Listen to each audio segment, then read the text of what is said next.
game 1 here of a round of 32 game. And we have before us an awesome Protoss and a brilliant Zerg, spawning in the bottom left hand position as the blue Protoss player, representing Team Property. It is Mekar. And to the top right, his opponent, the green Zerg, representing Team Dignitas, Tefel. A lot of the bracket trying to catch each other up, trying to get through, and, well, this is always going to be very exciting, because round of 32 is where things really start getting tense. Obviously, all of the qualifier is tense, but you're trying to get to that semi-final stage. The top 4 advance into WCS EU Challenger Season 2. And sure, there's other qualifiers, but when you start getting to the round of 30, you're like, guys, I'm fairly close. Like, I've got to win like 2 more games, and then I'm done. So that's like what, 2 more games? I can do that. I can do it, can I? Can I really? And then, as you get ever closer and closer, you see that prize, that light at the end of the tunnel. The glory, the chance, the opportunity.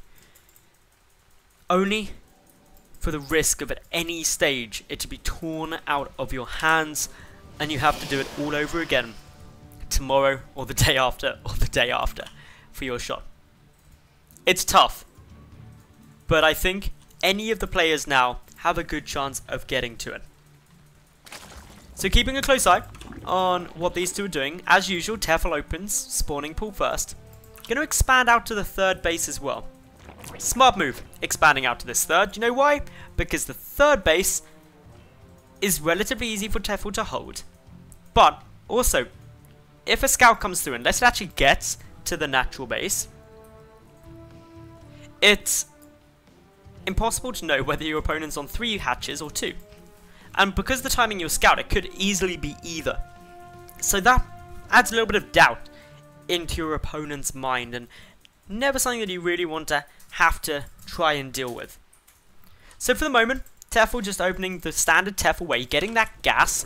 Meanwhile, Mekar playing it quite greedy. He went for a Nexus first opening into that spawning pool. Into that gateway. And yeah, this is pretty safe now. The wall-off's there in case Tefel was going for some early lings. But Tefel, while he is an aggressive player, isn't usually what I consider a cheesy player. He's quite happy just to sit back, at least early on, and chuck stuff out. But then once it starts getting into kind of more the mid-game, he'll go very aggressive, and then he'll drone off the back of that. Uses that very aggressive style to just try and buy himself a little bit more time to tech and get his economy going. So, mid-game builds, it's hard to really judge here. It's a big map, the biggest map in StarCraft 2 there's ever been in competitive games. And as a result, macro-orientated strategies generally run well. We're seeing that problem for Mekar start to appear though. He's like, okay, well Tefel's got a base here, and he's obviously got a main, but is there a natural? Has this been taken? Is this a 2-base Zerg or a 3-base Zerg? Because the difference is huge. If it's a 3-base Zerg, Mekar can say, okay, I am safe for now. My opponent's being greedy, maybe I'll try and be aggressive against them. Alternatively though, you've got to sit back and go, okay, if it's a 2-base Zerg, he could be about to try and kill me. I can't take a greedy third, that won't work. Mekar though, appears to be confident that he can take that third base. Putting the pylon down, and for the moment, Tefel can't really contest it. He's got 2 lings out. 2 lings are not going to be able to stop a Nexus from being created. The Mothership core alone is going to be able to stop that from happening. So this is looking quite good for Mekar. Chucks down that Nexus. 4 more lings on the way out for Tefel. The first 2 going to come and scout this, know the timing of it quite nicely. And that's really important for Tefel. He now knows what his opponent's doing. He adds in a couple more gases, actually going up to all 4 gases now. Not super quickly, but this could lead to an early lair timing. Tefel, of course, the god of Roach Hydra. He loves it. He is the prophet of that playstyle, and it may very well work out well for him. He's also done some cool Muta stuff. I cast a lot of Tefel over the weekend because we were at the same LAN and I was casting it. And he got to the grand finals and he did some awesome stuff. There's the lair coming down. Meanwhile, Mekar, feeling quite safe. At his third, he's walled off this cannon to make sure it's very safe. A sentry up at the main, preventing those speedlings from sneaking up in. But for the most part, both are going to be getting into their mid-game quite comfortably. Twilight Council is coming through now. And so, with that Twilight Council, we should be seeing actually just a very normal kind of timing. Blink should be coming down just as standard. Allow +2 to start as well from this Forge. It's only the single upgrades, but actually a big upgrade lead already starting to materialize for Mekar. With that Forge being chrono boosted, he's going to be able to keep it, especially if Tefel doesn't get a second evolution chamber down.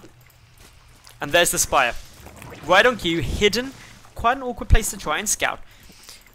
And if he's playing the same way as he did at the weekend, he'll get down the +1 carapace from this evolution chamber. And there we go, right on cue. So this is a cool build Tefel did, and he had a huge amount of success with it. He did it in the grand finals up against Harstem, and it was just an annihilation. Oh my goodness.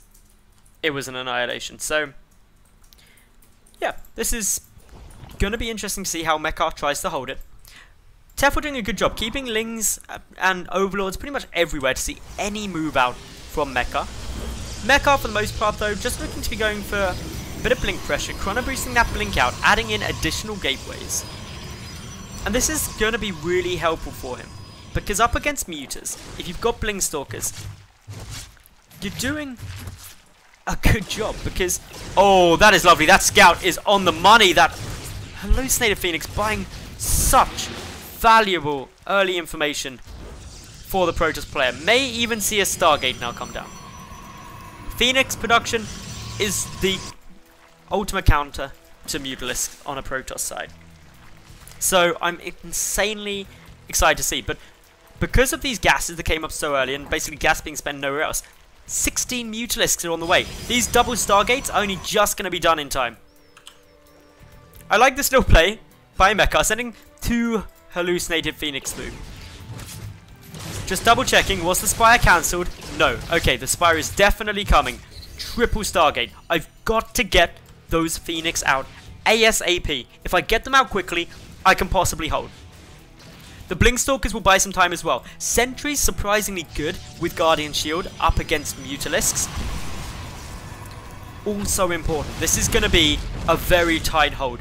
16 Mutas are on the field. Mekar trying to get in a good spot. Photon Overcharge is going to play an important role. Blink is done. +2 is done. Where are the Mutalisks gunning for? Stargate's now finished up. Phoenix production on its way.